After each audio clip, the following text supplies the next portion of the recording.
Hello there, Clinton Miner from Sawtooth Bushcraft. Another in the series concerning medical care, medical treatment, trauma care, first aid. Once again, I have here with me my niece, Sergeant Molly Miner. She is a Army flight paramedic. Army flight paramedic, and you fly in The UH-60 Blackhawks. Blackhawks. Black Hawk Down is not her. She's the guy who comes in, or the person who comes in after that. She's going to share with us on the trauma kit that I shared in earlier videos. There was a C.A.T tourniquet, C.A.T standing for Combat Application Tourniquet. And what that is it's a tourniquet that's been used for maybe 15 years, something like that, maybe a little longer than that by the military.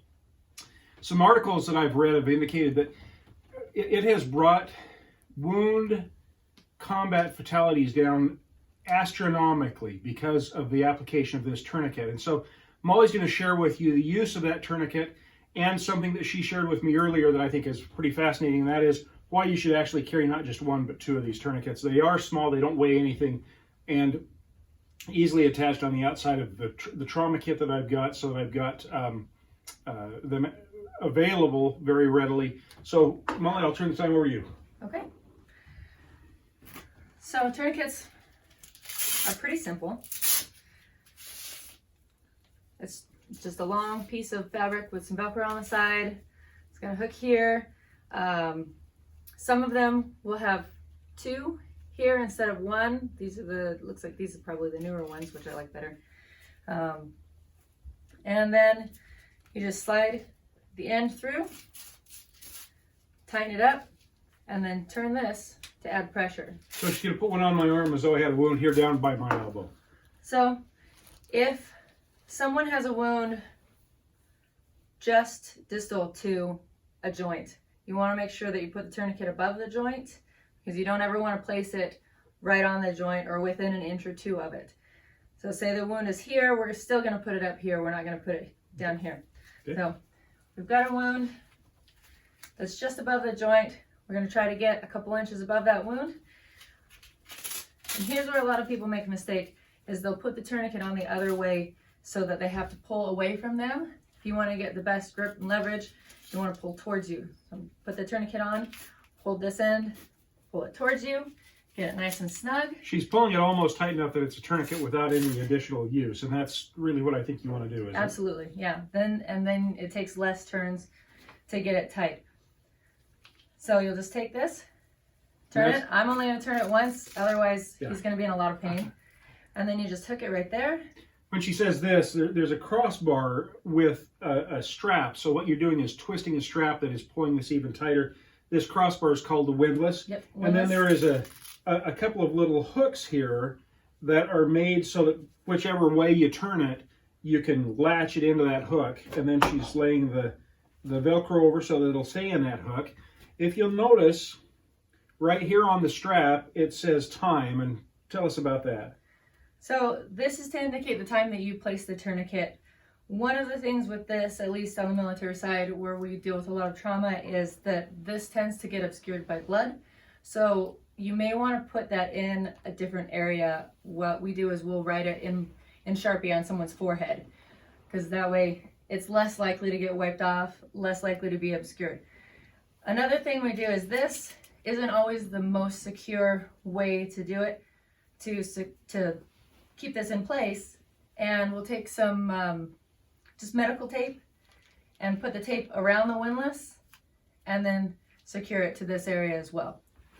So you can write the time that she puts the tourniquet on, because that's important to the care provider that's going to do the actual surgical intervention, so that they know how long that tourniquet's been on. I think there are some things that they do differently depending on how long it's been on. Is that right? There are, and it depends on how they release it and what kind of procedures they'll do. The longer it's been on, the more likely that is to have blood down here that's going to contaminate the blood up here. So they have to do a few different things the longer it's been on. Tourniquets can actually be left on quite a bit longer than most people think that they can. I believe that prior to the last few years, they've said only 3 hours. It's actually been shown that you can leave a tourniquet on at least twice as much, sometimes for as long as 12 hours. So in the off chance that you get that secured and it doesn't stop the blood flow, instead of taking this off and trying to redo the tourniquet, you would instead place a second tourniquet. And that's why the suggestion for us is that you carry more than one tourniquet. So if you're placing the second one, it's the exact same thing, and you're going to place it just above the one that you just placed. Pull that, and this one's on there backwards. You want to make sure you go to the right direction. Push that through. And the reason that I place it through and then put the tourniquet on is because a lot of times when you get a lot of adrenaline going, your hands will get shaky and it'll make it harder to get through that small loop right there. So instead of taking the first one off and having the blood flow start again and some of the clotting that may have been going on going away, she's simply putting a second tourniquet on above the previous one. And it's directly above. Pull that off. Turn the windlass again. I'm only going to turn it once. Secure that. And one of the things you can do is you can also tie these in place. They come up here like this and secure on there. And these can go under here. So you can take the ends with the Velcro and you can place them in there as well and secure them. That way they're not going all over the place. There's no chance they're going to get hooked on and that the tourniquet's going to get shaken loose. And then you always want to make sure that you have a nice tight tourniquet on there, and it should feel different with the second one on. It should feel a lot more. If you look at my hands, you'll see that they're working. She could have tightened them down a lot more and completely cut off the blood flow. I do still feel a throb going through, so I'm probably not going to lose my arm. But as she said, I've done a lot of reading on this, especially since I was challenged in one of my previous videos. The information I'm reading is that the extensive use of these C.A.T tourniquets over the last few years has indicated that you can leave a tourniquet on for a long time, and that as tourniquet is not, while it is kind of the last resort, it isn't the resort you go to when you think, well, I might lose the arm. It's a resort you go to when the bleeding won't stop. You go to a tourniquet. Don't worry about causing more damage with a tourniquet like you learned in the Boy Scouts in the 1970s like I did. Use that tourniquet to get things stopped. These are incredible. You don't have to figure out a belt, and you don't have to find a stick like you did again in the Boy Scouts in the 1970s. Great resource to have with you. Molly, I really appreciate your help with these. It's been great having you show some of these techniques that are so important to a bushcrafter and potentially extremely important if we get into some kind of a preparation situation. So I want to thank you for supporting our channel. I want to thank you for being here for us, learning while I learn. I've learned quite a lot today, extreme amounts today, and I'm glad I could share it with you.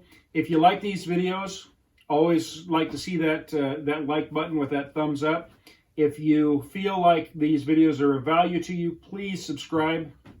Part of the process what we're trying to do is build an actual followership so that YouTube takes this channel seriously and shares it more extensively. And to do that, we've got to, my hand just keeps getting more and more red, you see. To do that, we've got to have, initially the first hurdle we got to get over is 1,000 likes. And we're building on that. It's working well. I'm really excited about you folks helping me out with this.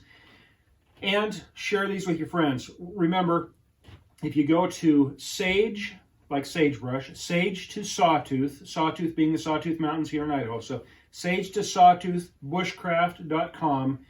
That's my website, and it just will take you directly to these videos. So if you've got friends and you want to share them, they don't have to go searching through the YouTube library. Simply send that link to them, Sage to Sawtooth Bushcraft.com, and it'll take them directly to these videos. Once again, thank you very much. And remember, here at Sage to Sawtooth Bushcraft, as we always say, if you're prepared, you're never really lost.